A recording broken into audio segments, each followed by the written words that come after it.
Vamos con la introducción. Nosotros, para entender bien lo que sería la miastenia gravis, primero tenemos que saber que la miastenia gravis está dentro del grupo denominado enfermedades de la patología o enfermedades, disculpen, de la placa motora. Y para comprender bien estas enfermedades de la placa motora, nosotros tenemos que reconocer a la placa motora. Les presento, esta de acá es la placa motora. Esta placa motora, ¿qué estructura va a presentar? Va a presentar un botón presináptico. Va a haber una membrana postsináptica, que es esta de acá, que es la membrana del músculo esquelético, ¿no? Membrana postsináptica. Y obviamente el botón o la membrana presináptica del botón presináptico y la membrana postsináptica no están pegadas, ¿no? Sino que están separadas por un espacio sináptico. Este espacio sináptico también se conoce como hendidura sináptica. Bien, entonces, ¿para qué nos sirve conocer todo esto? Para saber el acoplamiento de la excitación y la contracción muscular. ¿Cómo inicia todo? Todo inicia a nivel del botón presináptico. Nosotros vamos a encontrar unos canales muy importantes, que son los canales de calcio. Canales de calcio, voltaje dependientes, ¿no? ¿Qué pasa con estos canales de calcio voltaje dependientes? Cuando esta primera neurona, cuando esta neurona de acá se despolariza, se genera un potencial de acción, ¿qué va a generarse? Que el voltaje sea mayor a cero, ¿no? Que el voltaje sea positivo. Ese voltaje positivo lo que va a hacer es, va a abrir estos canales de calcio que estaban cerrados. Los abre, ¿y qué pasa con el calcio? El calcio hay más a nivel extra que a nivel intra. Entonces, el calcio del extra va a ingresar al intracelular. Va a ingresar, ¿no? Por diferencia de concentraciones. El calcio dentro, ¿qué es lo que va a hacer? El calcio va a empujar a las vesículas sinápticas que están a nivel del botón presináptico. Ahí vamos a encontrar entonces a nivel del botón presináptico, ¿qué cosa? Vesículas sinápticas. ¿Qué contienen estas vesículas sinápticas? Contienen acetilcolina, ¿no? Contienen el neurotransmisor acetilcolina. ¿Y qué hace el calcio? Las empuja. Las lleva desde su citoplasma hacia ¿dónde? Hacia la membrana presináptica. Y se da la fusión de las membranas de las vesículas sinápticas con la membrana presináptica. Eso va a generar ¿qué cosa? Que la acetilcolina salga hacia la hendidura sináptica. ¿Y qué es lo que hace la acetilcolina? Llega hacia la membrana postsináptica y actúa en unos receptores que están en la membrana postsináptica, que son los llamados receptores de acetilcolina. Los receptores de acetilcolina. ¿Qué son estos receptores de acetilcolina en la membrana postsináptica? No son más que canales de sodio. Estos de acá van a ser canales de sodio, dependientes del ligando, ¿no? Entonces, estos canales de sodio, cuando se une la acetilcolina con este receptor de acetilcolina, que no es más que canal de sodio, esa unión que genera la apertura de estos canales de sodio. Se abren los canales de sodio y ¿quién va a ingresar? El sodio. El sodio hay más a nivel extracelular que a nivel intracelular. Entonces, por diferencia de concentraciones, el sodio ingresa. Este ingreso del sodio va a desencadenar ¿qué cosa? La despolarización va a generar la despolarización de esta fibra muscular, generándose finalmente la contracción muscular, ¿no? Obviamente el proceso es mucho más complejo, ustedes lo han llevado ya en el curso de fisiología. Ahora, pero después de ello, después de que la acetilcolina ha actuado, a nivel de la membrana postsináptica existe una enzima que es la llamada acetilcolinesterasa. ¿Qué va a hacer esta acetilcolinesterasa? Va a romper a la acetilcolina en acetilcoenzima A y en colina. Rompe en colina y en acetilcoenzima A. La colina es reabsorbida por el botón presináptico. ¿Con qué finalidad? con la finalidad de que se una con la acetilcolina, generándose producto del, como metabolito intermediario del ciclo de Krebs de la neurona, se une con la colina que ha sido reabsorbida para que vuelvan a formar la acetilcolina y vuelva a darse todo este proceso. Entonces, cuando nosotros hablamos de enfermedades de la placa motora, vamos a estar hablando de enfermedades que afecten esta estructura, ¿no? Esta placa motora. Y vamos a ver que hay enfermedades que afecten a nivel presináptico y hay enfermedades que afectan a nivel postsináptico. Dentro de estas enfermedades de la placa motora vemos principalmente tres, nosotros en nuestra formación como médicos generales. Vemos el síndrome de Eaton-Lambert, donde ¿qué va a pasar? Aquí que encontrábamos canales de calcio. Estos canales de calcio van a estar alterados en el caso del síndrome de Eaton-Lambert. Si se alteran estos canales de calcio, ¿qué va a pasar con el calcio? No va a poder ingresar.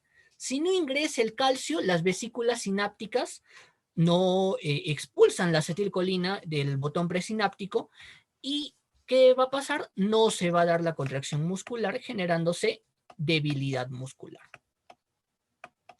Entonces, en el caso del síndrome de Eaton-Lambert, ¿qué está afectado? A nivel de la presináptica. Exactamente, ¿qué se afectan? Los canales de calcio. ¿Qué más vemos dentro de estas enfermedades de la placa motora? El botulismo. ¿Qué pasa en el caso del botulismo? En el caso del botulismo, la toxina botulínica impide que la acetilcolina salga hacia la hendidura sináptica. Entonces, si se impide la salida de la acetilcolina, ¿qué va a pasar? No se va a despolarizar la fibra muscular y no se va a dar la contracción. ¿Y eso qué va a generar? Debilidad. De igual forma, en el caso de la miastenia gravis, que es motivo de la ponencia de hoy, ¿qué es lo que va a pasar? Va a haber una alteración de los receptores de acetilcolina. Si se alteran estos receptores de acetilcolina, ¿qué va a pasar? Esta acetilcolina no va a actuar sobre estos receptores de acetilcolina, entonces los canales de sodio no se abren. Si los canales de sodio no se abren, no ingresa el sodio. Si no ingresa el sodio, no se despolariza la fibra muscular y si no se despolariza la fibra muscular, no hay contracción. Si no hay contracción, ¿qué se va a generar? Debilidad muscular, ¿no? Bien, entonces ahora sí veamos la parte de definición. ¿Qué es la miastenia gravis? Ah, ya, algo más. Ya. Los receptores de acetilcolina, estos receptores de acetilcolina van a haber de dos tipos. Imagino que lo han llevado ya en la parte de fisiología, ¿no? ¿Alguien me puede decir qué tipos de receptores de acetilcolina hay?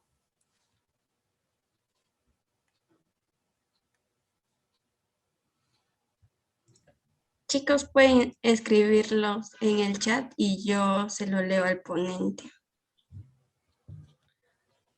¿Saben? ¿No saben? Anímense, chicos, participen. Participen, chicos, por favor. Ya bueno, ya que nadie quiere, la pantalla ya. A ver. Creo que sí, ¿no? Claro, ¿no? Son muscarínicos y nicotínicos, ¿no? Claro, ¿no? Keiko Canto, Marlis Vázquez, claro, son nicotínicos y muscarínicos, ¿no? Bien, entonces van a haber dos tipos, ¿no? Los receptores de acetilcolina van a ser de dos tipos, nicotínicos y muscarínicos, ¿no? Muscarínicos y nicotínicos. Los nicotínicos son de los que hablé, son los canales de sodio dependientes del ligando, mientras que los muscarínicos son receptores metabotrópicos, ¿no? Acoplados a segundo mensajero, acoplados a proteína G. Estos muscarínicos, ¿dónde van a estar? A nivel del sistema nervioso autónomo.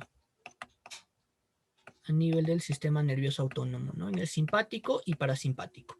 Mientras que estos receptores nicotínicos, ¿dónde van a estar? Van a estar a nivel de la placa motora. Entonces, cuando nosotros veamos esta parte de acá, en el caso de la miastenia gravis, ¿qué tipo de receptores están afectados? Receptores nicotínicos de acetilcolina, ¿no? receptores nicotínicos de acetilcolina.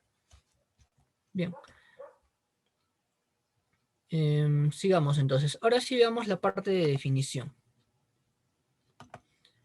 ¿Qué es la miastenia gravis? La miastenia gravis es una enfermedad de naturaleza autoinmune. Decimos que es de naturaleza autoinmune porque va a haber producción de autoanticuerpos. Autoanticuerpos antirreceptor de acetilcolina. Y estos autoanticuerpos antirreceptor de acetilcolina, ¿dónde van a afectar? La unión neuromuscular. ¿Esto qué va a generar? Que no se dé la contracción y va a generar una debilidad muscular. Pero ¿qué característica va a tener esta debilidad muscular de la miastenia gravis? Que se va a dar tras una actividad prolongada. Eso es lo que lo va a definir a la miastenia gravis. ¿Qué lo va a definir? La debilidad muscular, pero no cualquier debilidad muscular, sino que es una debilidad que se presenta tras una actividad muscular prolongada. Y eso va a generar las características que voy a detallar más adelante. Pasemos a la parte de epidemiología. La miastenia gravis es una enfermedad infrecuente, una enfermedad rara, pero dentro de las enfermedades de la placa motora vemos que es la más frecuente. Es la más frecuente de las enfermedades de la placa motora. Su incidencia anual, en el caso de entre los 15 y los 65 años, va a ser de 5 a 20 por millón, y en mayores de 65 años va a ser de 60 casos por millón de habitantes, ¿no? Respecto a la prevalencia va a ser de 5 a 120 por millón de habitantes. Respecto a la incidencia, esta incidencia se ha visto incrementada durante los últimos años.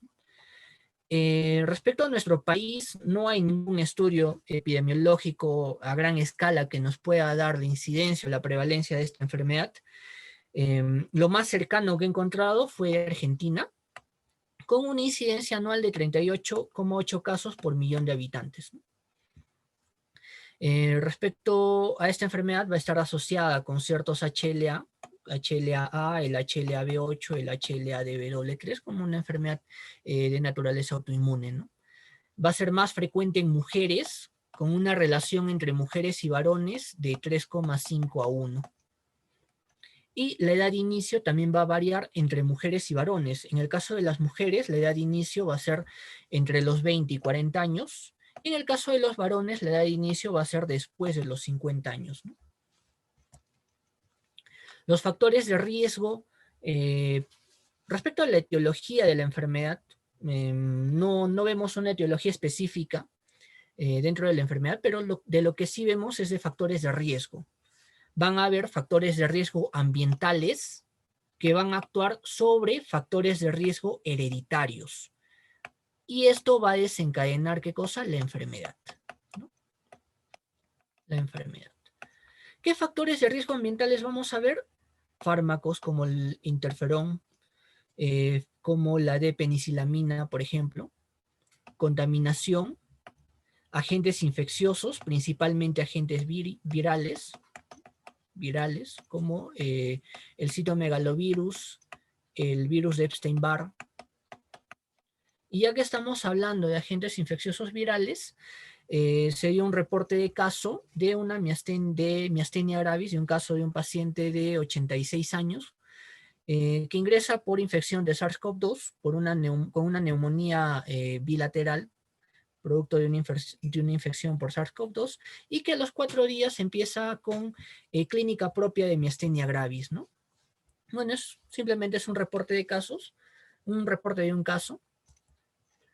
Bien, todos estos agentes ambientales entonces actúan sobre factores hereditarios, ¿no? Y estos factores hereditarios van a ser genotipos del HLA, el DR3 y el B8 en caso de la enfermedad de inicio precoz. Y en caso de inicio tardío, está asociado con el HLA-DR2, B7 y DRB1.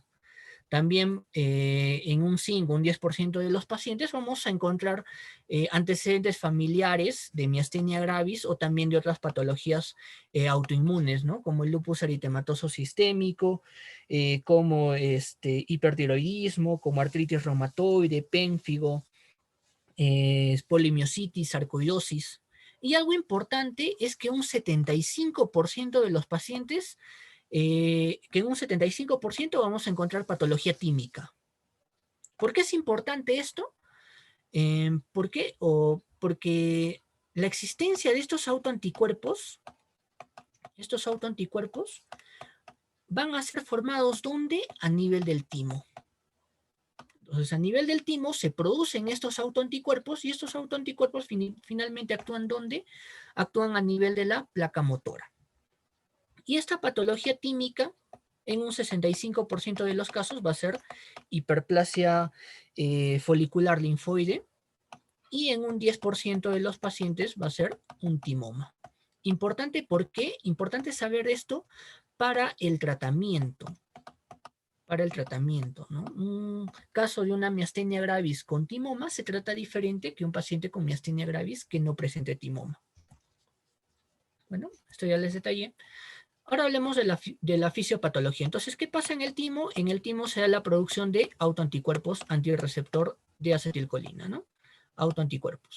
Estos autoanticuerpos, ¿pero dónde actúan? Actúan a nivel de la placa motora, alterando estructuralmente los receptores de acetilcolina de tal forma que ya no son sensibles a esta acetilcolina. Si ya no son sensibles a la acetilcolina, ¿qué pasa con el sodio? El sodio ya no ingresa. Y si no ingresa el sodio, no se despolariza la membrana. Si no se despolariza la membrana, no se da la contracción muscular. Y si no se da la contracción muscular, el paciente va a presentar debilidad. Va a presentarse con debilidad. Pero no son los únicos autoanticuerpos. En un 80% de los pacientes vamos a ver estos autoanticuerpos, antirreceptor de acetilcolina. En estos 20% restantes, o en un 5, un 10% de estos pacientes vamos a encontrar anticuerpos anti-MuSK, anticuerpos anti-LRP4. ¿Qué son ambas proteínas? Ambas proteínas van a ser básicamente, como su nombre, como ya les dije, son proteínas que van a estimular la producción de los receptores de acetilcolina. Entonces, si se destruyen estos anti-MuSK y anti-LRP4, ¿qué va a pasar con los receptores de acetilcolina? Van a reducirse. Si se reducen, va a generarse debilidad, ¿no? Entonces vemos que aparte de los autoanticuerpos antirreceptor de acetilcolina, también vemos otros autoanticuerpos, ¿no? Como los anti-LRP4 y anti-MuSK, presentes en los pacientes que no presentan autoanticuerpos antirreceptor de acetilcolina.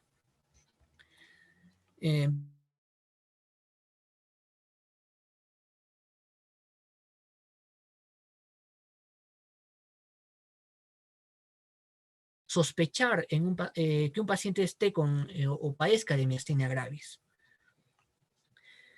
Bien, ahora, esta debilidad y fatigabilidad muscular va a afectar de forma localizada, es decir, a determinados grupos musculares, o puede ser de una afectación generalizada. Pero en general, los principales músculos que van a afectarse son los músculos extraoculares o extrínsecos oculares, ¿no?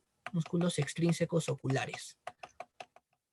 Estos van a estar afectados en un 75% de los pacientes. La mayoría va a presentar afectación de los músculos extraoculares. Obviamente, esto va a variar entre diferentes series, ¿no? Algunas series dicen que está afectado en un 50% de los pacientes, mientras que otras series hablan de un 75% de los pacientes con afectación de los músculos extrínsecos oculares. Esta afectación de los músculos extrínsecos oculares, borremos todo. Esta afectación de los músculos extrínsecos oculares, ¿qué va a generar? Ptosis palpebral, ¿no? ¿Por qué? Por afectación del músculo elevador del párpado. Músculo elevador del párpado. Entonces, si se genera debilidad del músculo elevador del párpado, ¿qué va a generarse? Ptosis palpebral, ¿no? La caída del párpado. Bien, ¿Qué más se van a afectar? Los músculos encargados del movimiento del globo ocular, ¿no? El recto interno, recto externo, etcétera. El oblicuo superior, oblicuo inferior, el recto superior, recto inferior. Esos músculos van a estar afectados. ¿Y qué va a generar? Desviación del globo ocular. ¿Ven? Como en este caso, ¿no? Que está desviado hacia afuera y hacia arriba. Desviación del globo ocular, ¿no? Y esa desviación del globo ocular, ¿qué va a generar? Diplopia. Entonces, por afectación de los músculos extrínsecos oculares, ¿qué vamos a ver en el paciente? Ptosis palpebral. ¿Qué más podemos ver en el paciente? Desviación del globo ocular, ¿no? Eso, ¿cómo se le conoce? Estrabismo, ¿no? Estrabismo. ¿Y qué más vamos a ver? Diplopia. En segundo lugar, vamos a ver que va a haber afectación de los músculos de la cara. Y esta afectación de los músculos de la cara va a generar la típica facies miasténica. Facies miasténica, que lo ven acá, ¿no?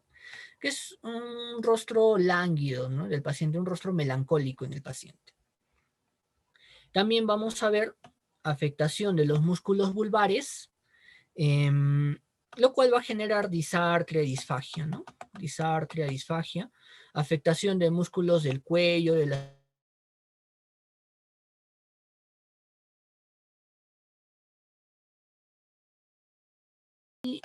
Y a ver, cuello, cintura escapular y pélvica, y va a afectar extremidades, ¿no? Pero la afectación de extremidades, ¿qué grupos musculares va a ser? La musculatura proximal de las extremidades, ¿no? ¿Qué más es importante detallar acá?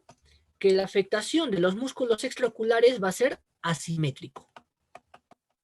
Afectación asimétrica, es decir, solamente de un lado, ¿no? Como en este caso, un ojo está normal y el otro ojo, ¿qué presenta? Ptosis palpebral, igualito acá, ¿no? Un ojo está normal y el otro ojo, ¿qué está?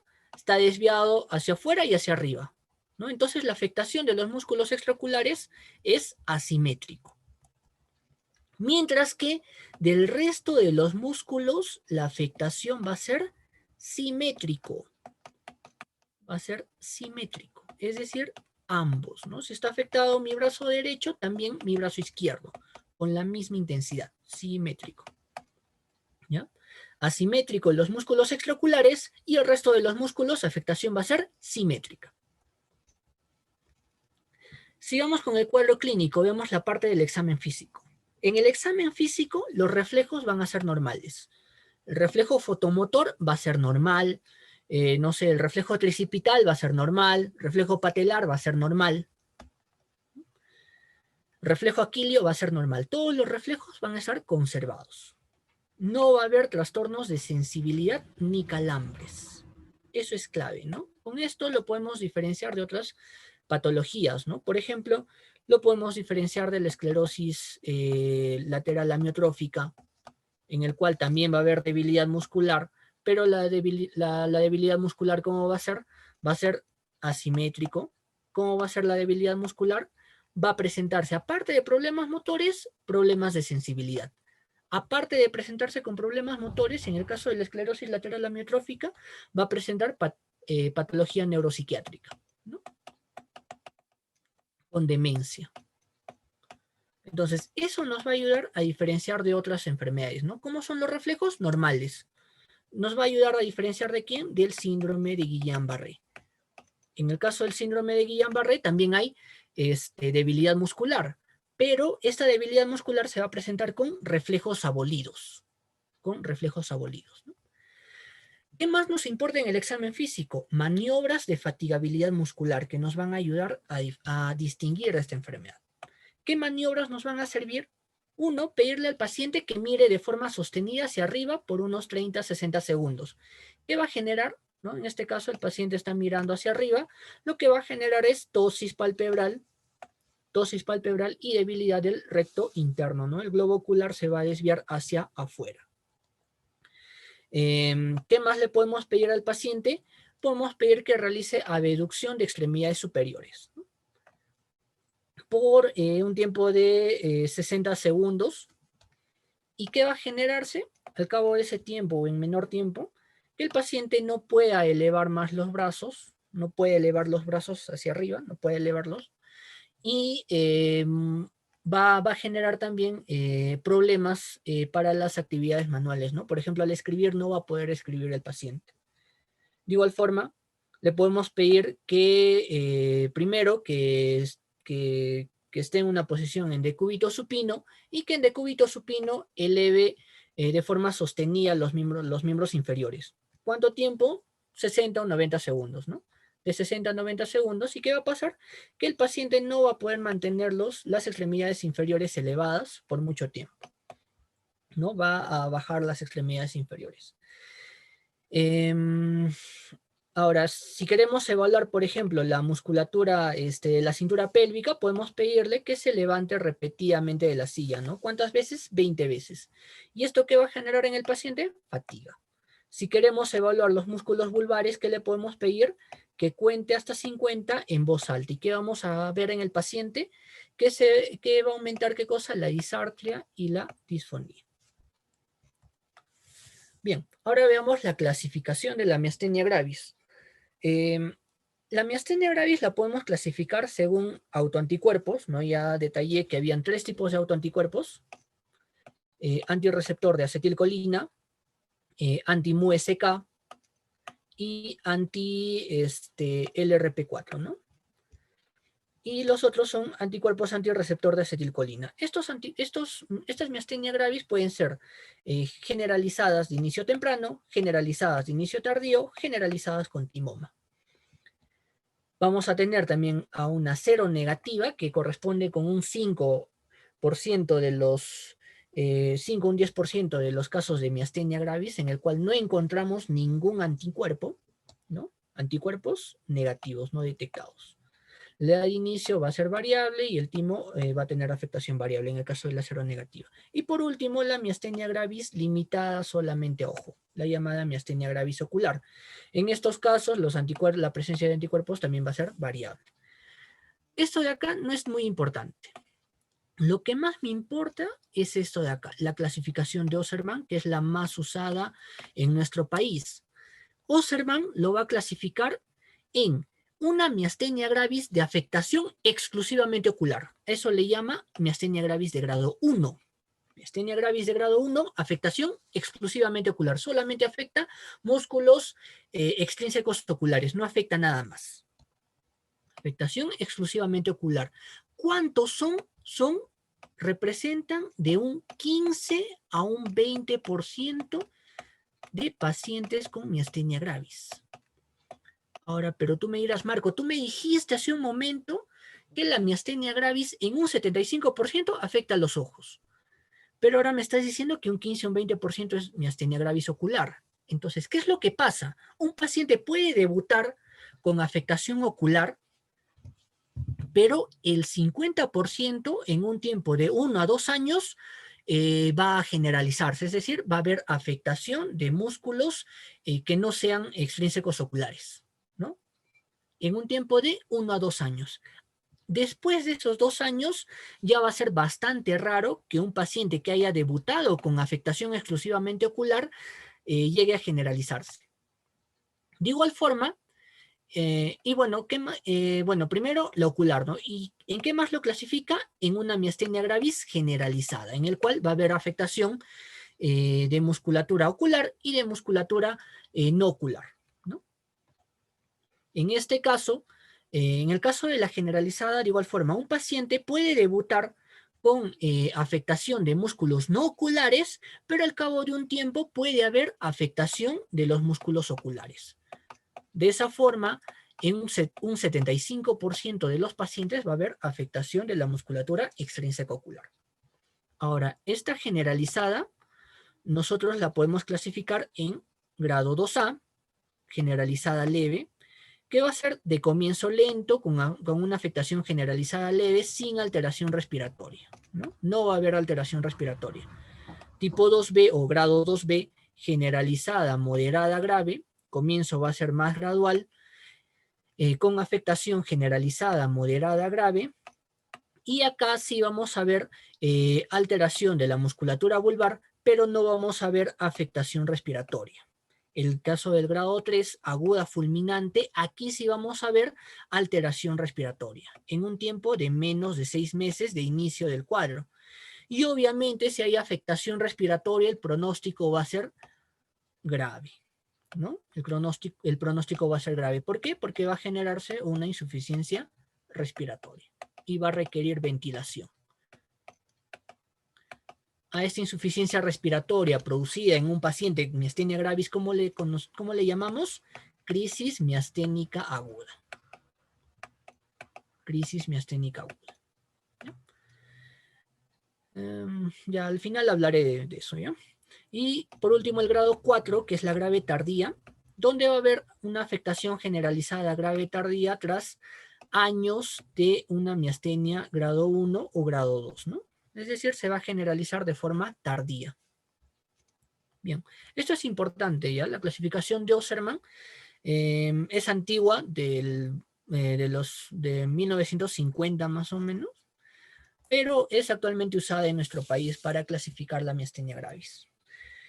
Una clasificación un poco más actual es la clasificación de la Fundación Americana de la Miastenia Gravis, que es algo similar a la anterior. Lo va a clasificar en tipo 1, tipo 2, tipo 3, tipo 4, tipo 5. El tipo 1 corresponde con la ocular, miastenia gravis ocular, donde va a haber solamente afectación de los músculos extrínsecos del ojo y del párpado, ¿no? La tipo 2 ya va a ser la generalizada, del 2 al 5, generalizada, miastenia gravis generalizada, y que puede ser tipo 2 cuando es generalizada leve, tipo 3 cuando es generalizada moderada, tipo 4 cuando es generalizada severa. Tipo 5, llamamos tipo 5 cuando el paciente ya requiere intubación, ¿no? Con o sin ventilación mecánica. Tipo 5, cuando requiere ya intubación mecánica. Ahora, del tipo 2 hasta el tipo 4, podemos subclasificarlo en tipo A y en tipo B. En caso de que en tipo A, en caso de que la afectación sea predominantemente de los músculos de las extremidades, músculos axiales, pero con afectación menor de la musculatura orofaringea, ¿no? De la musculatura de la respiración. Mientras que el tipo B con afectación predominante de los músculos orofaringeos. Bien, ahora veamos el diagnóstico. ¿Cómo le diagnostico entonces al paciente con miastenia gravis? Primero, el diagnóstico se establece con dos ítems, ¿no? Una sospecha clínica más un test positivo. La sospecha clínica, la clínica del paciente, ¿no? ¿Cómo se presenta el paciente? Con debilidad y fatigabilidad muscular, pero ¿qué característica tiene su debilidad? Que es fluctuante, ¿no? Varía entre diferentes horas del día y varía entre diferentes días de la semana, varía entre diferentes semanas, entre diferentes meses. ¿Qué más? ¿Qué más? El examen físico, ¿no? Esto sumado con el examen físico. Y en el examen físico, ¿qué nos importa? Reflejos normales. ¿Qué más nos importa? Las pruebas de fatigabilidad muscular. Y algo importante también es el test de hielo. Importante en quiénes, en la miastenia gravis. Esta miastenia gravis ocular pura, la del tipo 1 o la de grado 1, que es el 15 al 20% de las miastenia gravis, el 50% de estos pacientes, 50%, van a ser anticuerpos antirreceptor de acetilcolina negativos. Y ningún paciente va a ser positivo a anticuerpos anti-MuSK. ¿Sí?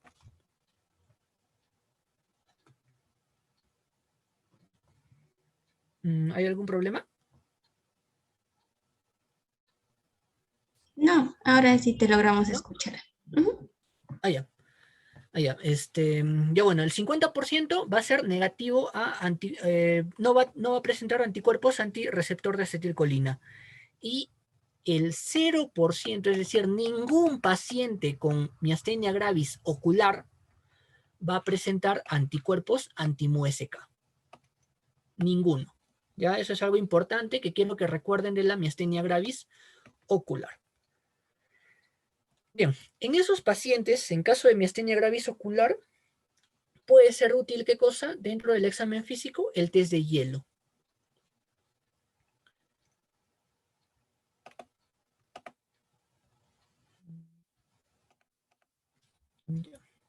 El test de hielo. Este de acá es el test de hielo, ¿no? Básicamente consiste en la aplicación de hielo a nivel del párpado y ello que va a generar una reducción de la sintomatología, ¿no? Miren, inicialmente la paciente que presentaba desviación del globo ocular hacia arriba y hacia afuera, leve, y posteriormente a la aplicación del hielo, ¿qué va a pasar? El ojo va a estar normal, ¿no? Va a reducirse la clínica, ¿no? En la paciente en este caso. Ya bueno. Y se establece con la sospecha clínica y un test positivo. ¿Qué test positivo? El test de Tensilon, podemos tener el test inmunológico y podemos tener test neurofisiológicos. ¿En qué consiste el test de Tensilon o también llamada prueba de hidrofonio? Consiste en la aplicación de hidrofonio. ¿Qué es este hidrofonio? Eh, es un fármaco anti-acetilcolinesterasa, ¿no? Entonces lo que va a hacer es que va a inhibir la acción de la acetilcolinesterasa, por acá, inhibe la acción de la acetilcolinesterasa, entonces esta de acá ya no va a actuar, ¿y qué va a generar? Que obviamente la acetilcolina que está en el espacio presináptico va a incrementarse, ¿no? Si se incrementa esta acetilcolina, va a haber más acetilcolina que va a actuar sobre estos receptores de acetilcolina que no han sido afectados por estos cuerpos. Entonces, ¿qué va a generar? Despolarización, contracción y reducción de la debilidad muscular, ¿no? Ese es el fundamento por el cual se aplica este test. El test de Tensilon o prueba de hidrofonio. Consiste en que en la administración primero por vía endovenosa de dos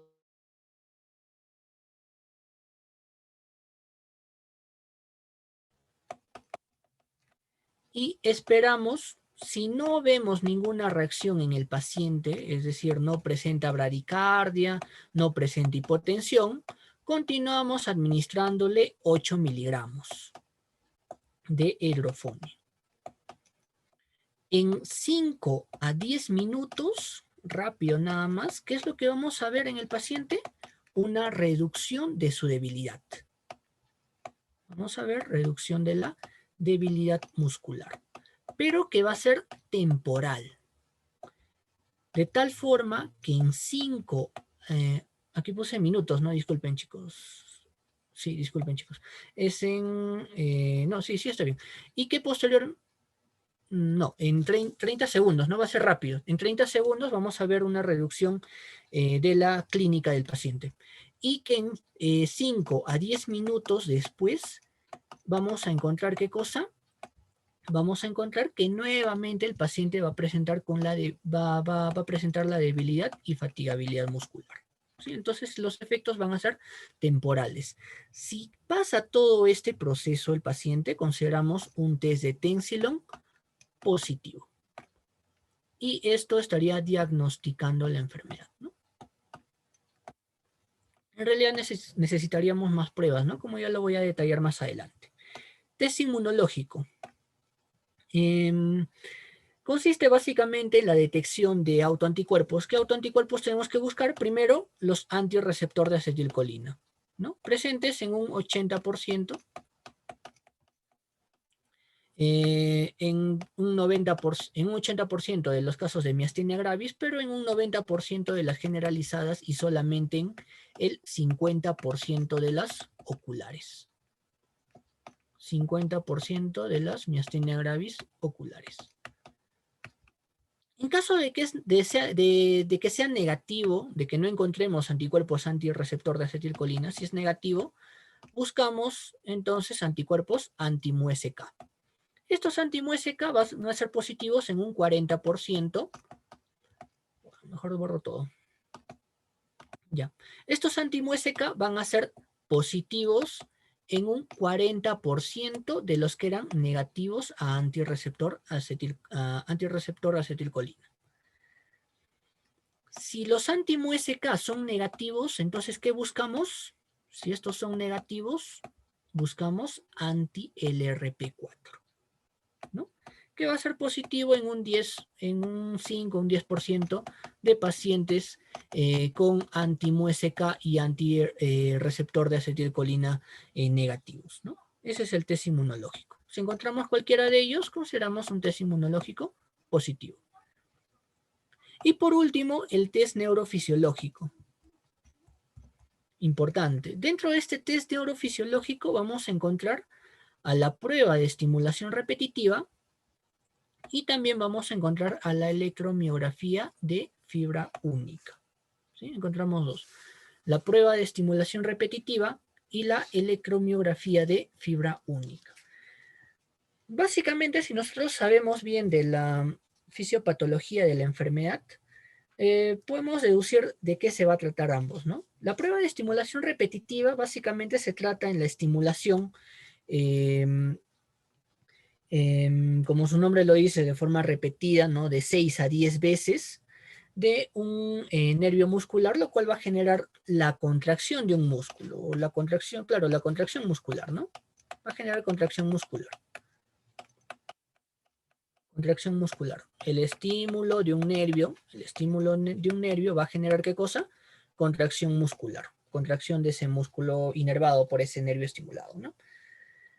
Ahora, ¿pero qué pasa en el caso de la miastenia gravis? Si nosotros volvemos a estimularlo 4, 5, 6, 7, 8, 9 veces, ¿qué va a pasar con el paciente? Va a presentar debilidad muscular. Entonces, esta contracción muscular va a reducirse. Eso es lo que vamos a ver en la prueba de estimulación repetitiva. ¿Qué hacemos en el paciente? Estimulamos repetidas veces un nervio, de 6 a 10 veces. 6 veces en caso de musculatura ocular, 10 veces en caso de músculos de las extremidades. Lo estimulamos 6 veces. En el cuarto estímulo, hasta el cuarto estímulo, ¿qué vamos a ver? Miran los potenciales de acción del músculo. ¿Cómo están? Están reduciéndose. Están reduciéndose, están reduciéndose, están reduciéndose. ¿Por qué? Porque cuanto más estimula ese músculo va a presentar debilidad muscular. Su contracción va a reducirse, la amplitud va a reducirse. ¿Han llevado electromiografía? No, no. Ya bueno, la electromiografía básicamente es es un registro, ¿no? Registro de la actividad muscular. Y lo va a expresar en ondas, ¿no? Ondas. Cada onda expresa una despolarización, la contracción del músculo, ¿no? Entonces, ¿qué es lo que va a pasar en el caso de la miastenia gravis? Esta contracción, la amplitud de esta concentración, de esta contracción va a ir reduciéndose hasta la cuarta repetición. Y a partir de la cuarta repetición, ¿qué va a pasar con su amplitud? Va a mantenerse constante. Cuando se da una reducción mayor del 10% de la amplitud de las ondas de contracción, vamos a considerar una prueba de estimulación repetitiva positiva.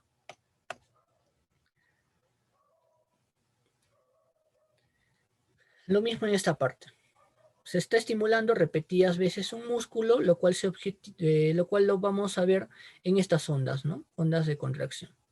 Una primera onda, una segunda onda de contracción, una tercera y una cuarta. ¿Qué estamos viendo?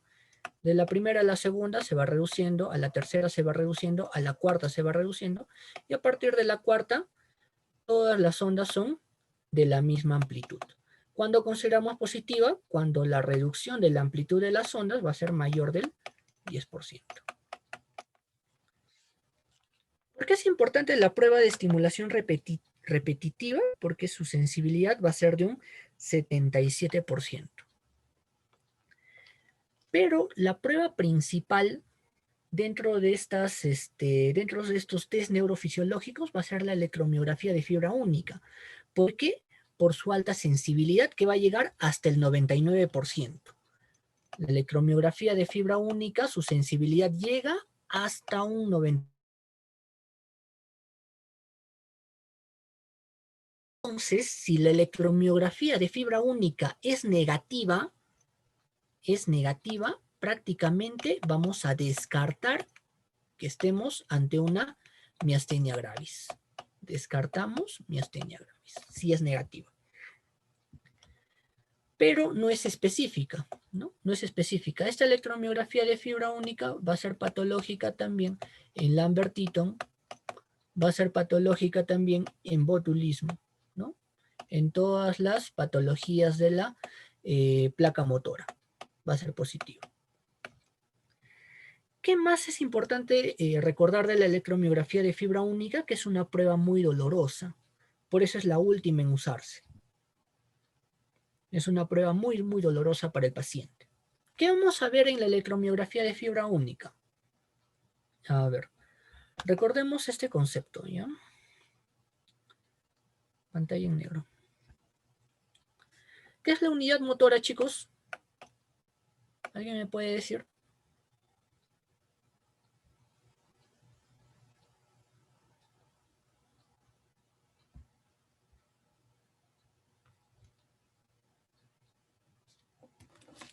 Chicos, ¿están ahí? Vamos chicos, participen. Escríbanlo en el chat.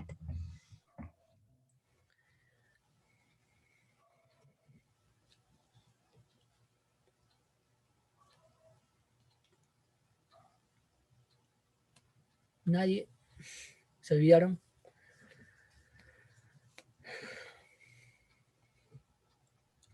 La unión de la neurona con la fibra muscular. Claro, puede ser, ¿no? Claro, la unión de la neurona con la fibra muscular. Ya. Para ser más específicos, la patología de la unión neurona presináptica, placa motora y espacio neuromuscular. Claro, puede ser. Para darle un concepto más claro, la unidad motora está constituida por el nervio, por la motoneurona alfa, por la motoneurona, y va a estar constituida también por todos por todas las fibras musculares inervadas por esta motoneurona. Entonces, ¿qué es la unidad motora? Es la motoneurona y todas las fibras musculares inervadas por esa motoneurona.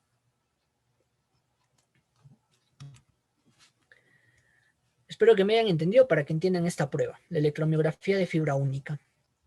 En la electromiografía de fibra única, nosotros vamos a captar la actividad o se va a registrar la actividad muscular de todas las fibras musculares inervadas por una unidad motora, por una misma motoneurona. ¿Entienden?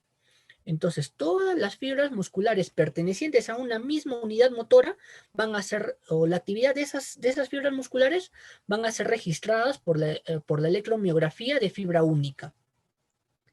¿Qué es lo que se supone que tiene que pasar? A ver, nuevamente. Pantalla en negro. Ya. Imaginemos que es así. Nervo otro fascículo. Ya, y por aquí a otro fascículo, ya. Bueno, no soy buen dibujante. Ya. Por aquí, así. A ver. Borrar todo. A ver. Ya. Aquí va un terminal. Aquí va otro terminal. Aquí va otro terminal sináptico. Ya. Esto todo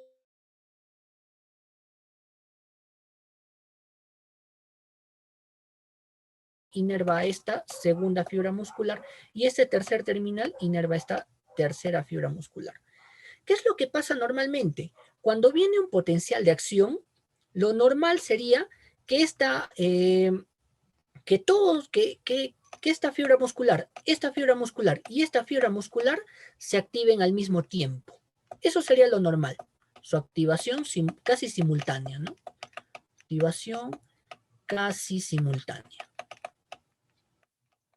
Casi simultánea. Pero, ¿qué es lo que va a pasar en el caso de la miastenia gravis? En el caso de la miastenia gravis, esta primera se va a activar antes que esta segunda de acá. Y esta segunda se va a activar antes que esta tercera. Y esta tercera antes que otra fibra muscular. Y esta otra antes que otra. Entonces se van a activar en diferentes tiempos. Ya. Y eso es lo que vamos a ver en la electromiografía de fibra única. Miren esta parte de acá. Esta primera onda, que no se ve bien porque todos están más o menos pegadas, esta primera onda que les estoy dibujando es la activación de una fibra muscular. Ahora por acá. Esta segunda onda va a ser la activación de una segunda fibra muscular. Mira que están separados. Va a haber una tercera onda que va a ser la activación de otra fibra muscular. Todas estas fibras musculares, ¿cómo se están activando? No de forma simultánea, ¿no?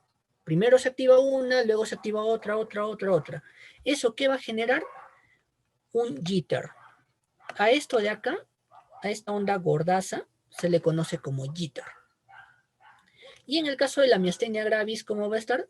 Va a estar aumentada este jitter, porque se va a dar de forma normal. Pero en el caso de la miastenia gravis, este jitter va a estar aumentado. ¿Debido a qué? Debido a que la contracción de los músculos no se va a dar de forma simultánea. ¿Ya? La contracción muscular no se va a dar de forma simultánea. Debido a ello, este jitter va a estar incrementado. ¿Vamos a tener un break o voy a continuar? Sí, sería genial un break de 5 minutos. Ya. Gracias. Ya, chicos, tienen entonces 7 y 7, sería 7 y 12, ¿no?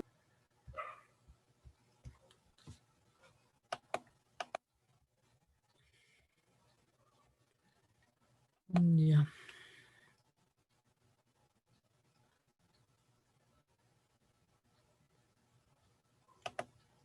Ya, ¿se mira mi pantalla? Sí, sí se observa. Ya. Listo. Ya, entonces la prueba de estimulación repetitiva, sensibilidad de cuánto era? Del 70%, ¿no? Y la electromiografía de fibra única de hasta un 99%, ¿no? De un 85, un 99% aproximadamente. La importancia de la electromiografía de fibra única, que de ser negativa, prácticamente descartaría el diagnóstico de miastenia gravis, ¿no? De ser negativa. Electromiografía de fibra única negativa descarta la miastenia gravis. Y ya, entonces, ¿cómo establecemos el diagnóstico? Aquí tenemos un algoritmo diagnóstico de la miastenia gravis para que se pueda entender mejor, ¿no? Primero, la parte clínica, diagnóstico clínico, el cuadro clínico típico, ¿no? La diplopia, lactosis, la debilidad muscular fluctuante, disartria, disfagia, disfonía, ¿no? Si el paciente presenta esto, ¿qué sospechamos nosotros? Sospechamos miastenia gravis, ¿no? Sospecha miastenia gravis. Sospechar miastenia gravis. Ahora, y entonces, ¿qué es el siguiente paso? Buscar un test positivo, ¿no? Porque el diagnóstico se establecía clínica más un test positivo. La clínica ya está. ¿Cuál es el siguiente paso? Buscar un test positivo. Primero, ¿qué buscamos? Primero, ¿qué pedimos? Anticuerpos anti-receptor de acetilcolina. Puede ser negativo en un 20%, como ya les dije, o positivo en un 80% de los pacientes, ¿no? Positivo en un 80% de los pacientes. Ya. Si es positivo, confirma el diagnóstico de miastenia gravis y ya iniciamos su tratamiento. En caso de ser negativo, el siguiente paso, ¿qué sería? Pedir anticuerpos anti-MuSK. Los anticuerpos anti-MuSK pueden ser positivos o pueden ser negativos. Si son positivos, confirmamos el diagnóstico de miastenia gravis. Si son negativos, el siguiente paso sería la estimulación nerviosa repetitiva, ¿no? El test de estimulación nerviosa repetitiva. Puede ser normal o anormal, ¿no? ¿Cuándo veíamos que era normal? Cuando se reducían los potenciales, la amplitud de los potenciales en más del 10%. ¿No? Una reducción de la amplitud más del 10%, es decir, es anormal. Estamos ante una alta probabilidad de miastenia gravis e iniciamos el tratamiento. Pero si es normal, ahí recién recurrimos a la electromiografía de fibra única. De ser positivo, alta probabilidad de miastenia gravis, iniciamos tratamiento. Y en caso de ser negativo, descartamos miastenia gravis. Descarto miastenia gravis. ¿Por qué al último la electromiografía de fibra única? Porque es una prueba muy dolorosa para el paciente. Es muy dolorosa. Por eso va al final. ¿No? Ahora, la alta probabilidad de miastenia gravis, como les dije, ya iniciábamos el tratamiento. Y realizamos una prueba terapéutica. La prueba terapéutica era la prueba de Edrofronio, ¿no? La prueba de Edrofronio. Y esta prueba puede ser, puede responder o no responder. En caso de que sí responda, diagnosticamos, iniciamos tratamiento, y en caso de que no responda, nuevamente consideramos la búsqueda de anticuerpos a los 6 meses. Y consideramos diagnósticos diferenciales, ¿no? Consideramos otros posibles diagnósticos. Bien, en todo paciente con diagnóstico de miastenia gravis también tenemos que realizarle una prueba de imágenes. ¿Qué prueba de imágenes de elección? Tomografía, espiral multicorte de tórax. Esa es la prueba de elección.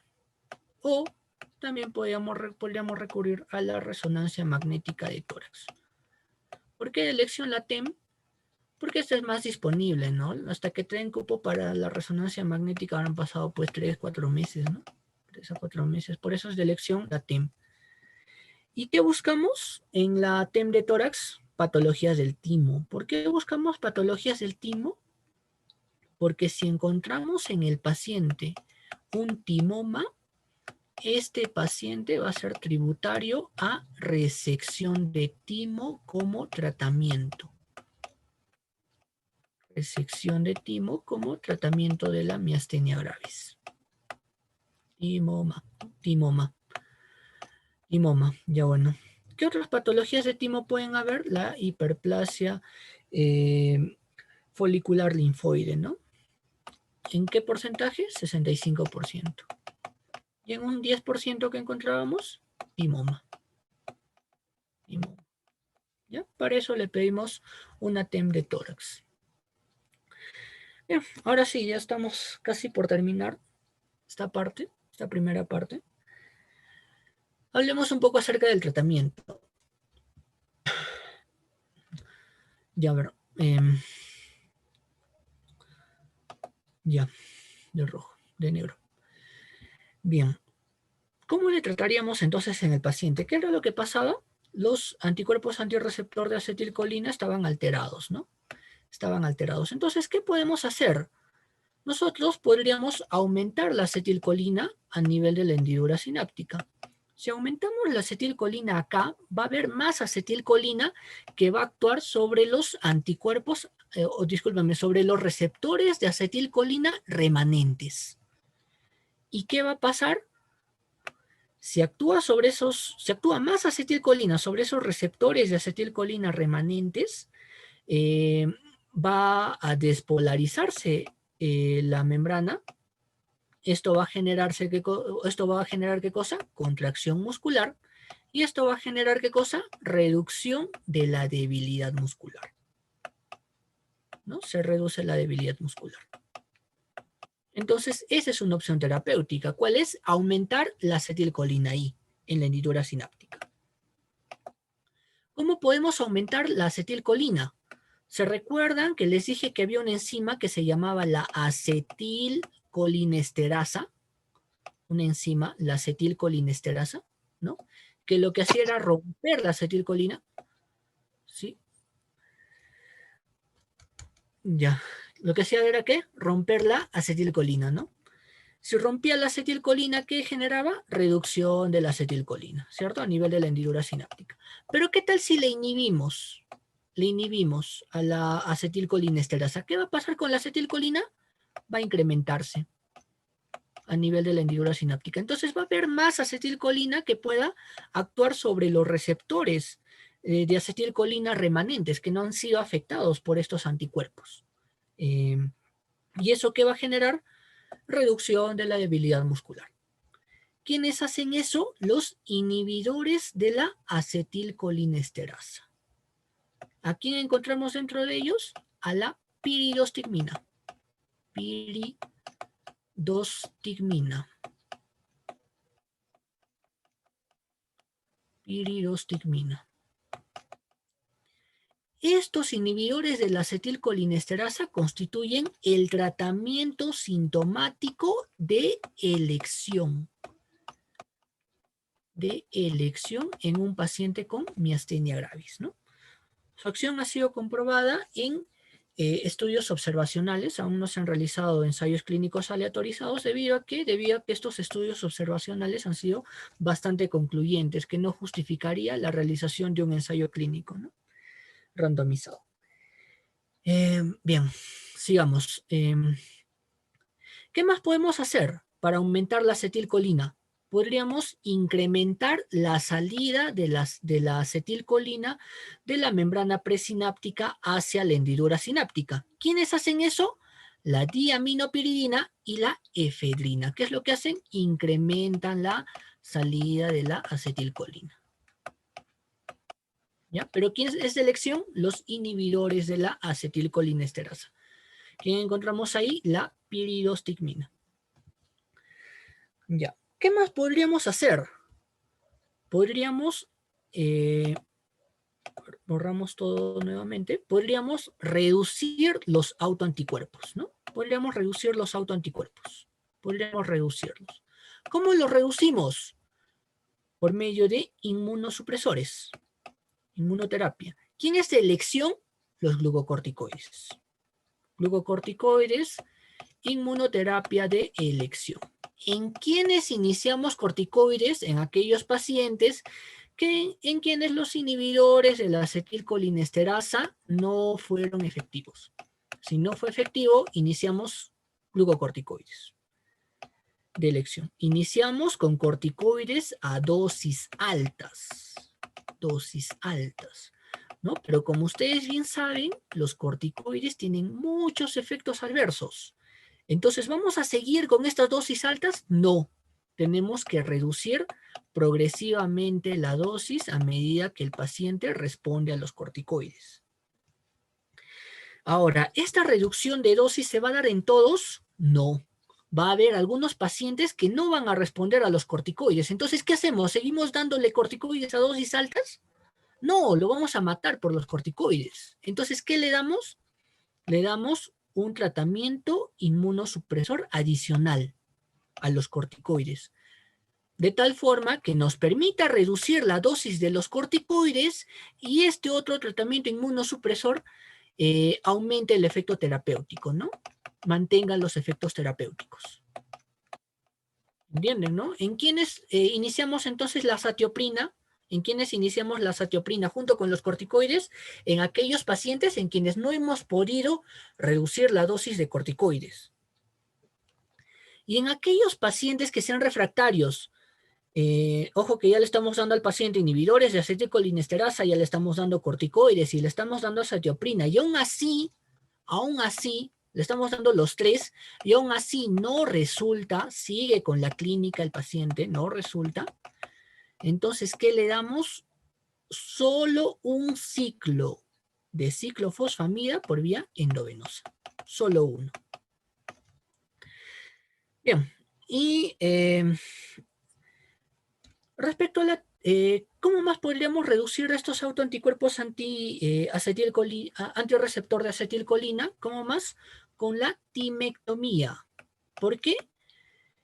¿Dónde se producían estos autoanticuerpos? A nivel del timo. Si le quitamos el timo, estos autoanticuerpos no van a producirse. Pero ¿en quiénes solamente es efectivo esta timectomía? En aquellos pacientes con miastenia gravis de inicio precoz y que presenten timoma. Solo en ellos. Miastenia gravis de inicio precoz. Cuando hablamos de miastenia gravis de inicio precoz, no sé si les dije eso. Miastenia gravis de inicio precoz, cuando se inicia antes de los 50 años. De inicio tardío, inicio después de los 50 años. ¿Sí? Bien, este es un algoritmo terapéutico Ya, entonces, ante un paciente con diagnóstico confirmado de miastenia gravis, ¿qué hacemos? Iniciamos inhibidores de la acetilcolinesterasa, ¿no? La piridostigmina. Se alcanzó el MMS. ¿Qué es el MMS? Es un estado en el cual el paciente no presenta clínica. Eso le llamamos MMS. No hay clínica y no hay disfunción. No hay alteración funcional en el paciente. Eso le llamamos MMS, ¿no? Me olvidé ya el acrónimo de MMS, ¿ya? Pero es un paciente con miastenia gravis que no presenta clínica y no presenta alteraciones funcionales. Si alcanzó el MMS, entonces continuamos con el tratamiento con piridostigmina. Si no alcanza el MMS, iniciamos, adicional a los inhibidores de la acetilcolinesterasa, iniciamos prednisona primero corticoides, a dosis altas. Y luego tenemos que reducir progresivamente la dosis. Si no podemos reducir progresivamente la dosis, porque el paciente no alcanza el MMS, ¿qué le damos? ¿Qué le adicionamos? Azatioprina. Ahora, con ellos puede haber buen efecto clínico o no puede haber buen efecto clínico. Si hay buen efecto clínico, es decir, si le hemos reducido al paciente la clínica de la debilidad muscular, le hemos reducido la fatigabilidad muscular, continuamos con ese tratamiento, con ese esquema, los inhibidores de acetilcolinesterasa, más su prednisona, más su azatioprina. Si no se consigue un buen efecto clínico, iniciamos, ¿qué cosa? Otros inmunosupresores, ¿no? Adicionamos como el micofenolato, en caso de que los síntomas sean moderados, o en caso de que los síntomas sean severos, rituximab. Con eso podemos conseguir reducir la clínica del paciente. Si conseguimos, continuamos con ese tratamiento que nos funcionó. Si no conseguimos reducir, o si no conseguimos efectos, si no conseguimos reducir la clínica, ¿qué hacemos? Iniciamos otro agente inmunosupresor y reevaluamos el diagnóstico de miastenia gravis.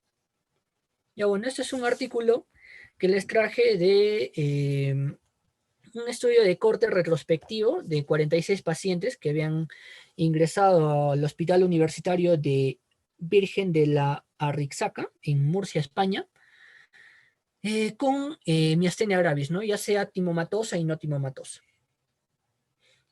A todos estos pacientes se les había sometido a una timectomía en un periodo de entre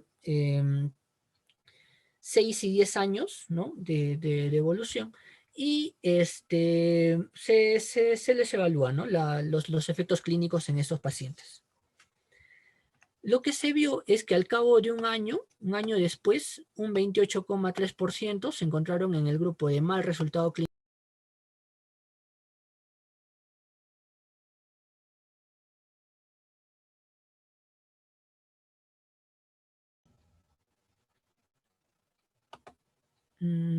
Nuevamente se salió, ¿no? Sí. Ya, a ver, nuevamente voy a compartir, ¿ya? ¿Hasta dónde me han escuchado? La primera parte nada más La del primera parte. artículo científico. Ajá. Y ya, a ver, ya entonces es un estudio de corte retrospectivo, ¿no? De 46 pacientes ingresados con miastenia gravis al Hospital Universitario Virgen de la Arrixaca en Murcia, España.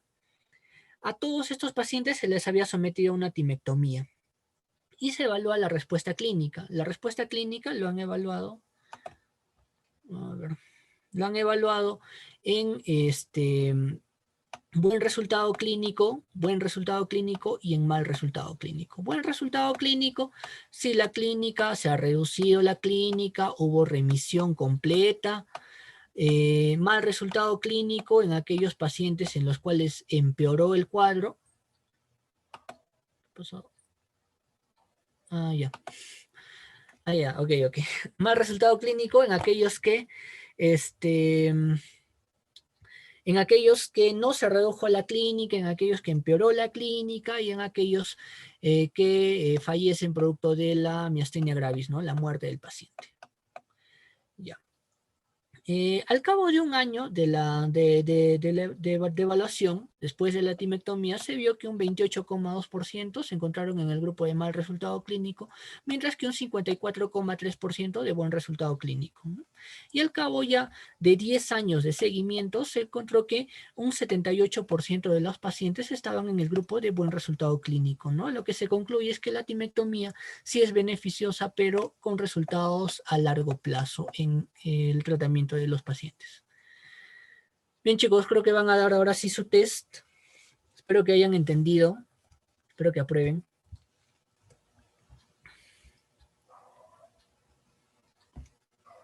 Ya, ahora sí se observa, ¿no? Sí. Ya. Ya, bueno, me había olvidado explicarles la crisis miasténica aguda, que es importante que lo sepan. ¿Ya? ¿A qué llamamos crisis miasténica aguda? Un paciente con miastenia gravis que inicia con insuficiencia respiratoria. ¿Ya? Esta insuficiencia respiratoria en un paciente con miastenia gravis, ¿por qué se puede dar? Tiene dos causas. Se puede dar por afectación de la musculatura de la respiración. Se afectan los músculos de la respiración. ¿Qué va a pasar? El paciente no va a poder respirar y si no puede respirar va a entrar en una insuficiencia respiratoria. O puede ser por afectación de los músculos vulvares, ¿no? Músculos vulvares.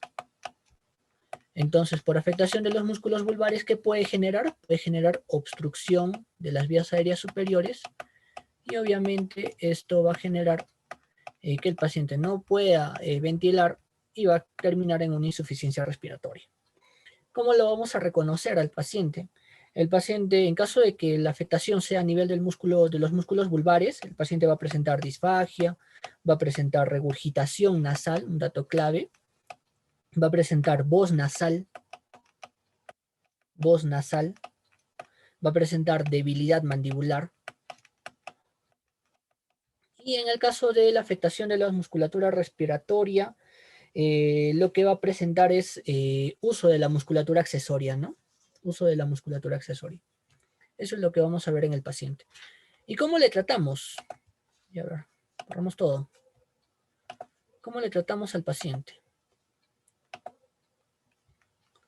Obviamente, lo primero acá es salvarle la vida al paciente, ¿no? Ya. ¿No?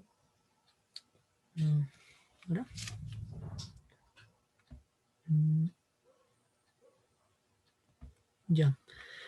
Obviamente, en caso de la crisis miasténica aguda, la idea es salvar la vida del paciente. El paciente está en insuficiencia respiratoria. No vas a iniciarle con piridostigmina, ¿no? Lo primero es salvarle la vida, quitarle esta insuficiencia respiratoria. Entonces, ¿qué le damos? ¿Qué hacemos? Manejo respiratorio. Intubamos y le aplicamos ventilación mecánica. Eso es lo primero. Y adicional a eso, inmunoglobulinas por vía endovenosa con plasmaféresis. ¿Ya? Eso era todo lo que me faltó explicarles de crisis miasténica aguda. Plasmaféresis, ¿no? Entonces, crisis miasténica aguda, tengo que salvarle la vida. ¿Cómo le salvo la vida? Sino que respire, pues, ¿no? Le intubo al paciente y ventilación mecánica. Y a eso, ¿qué más le damos? Inmunoglobulinas por vía endovenosa y plasmaféresis. ¿Ya? Eso sería todo.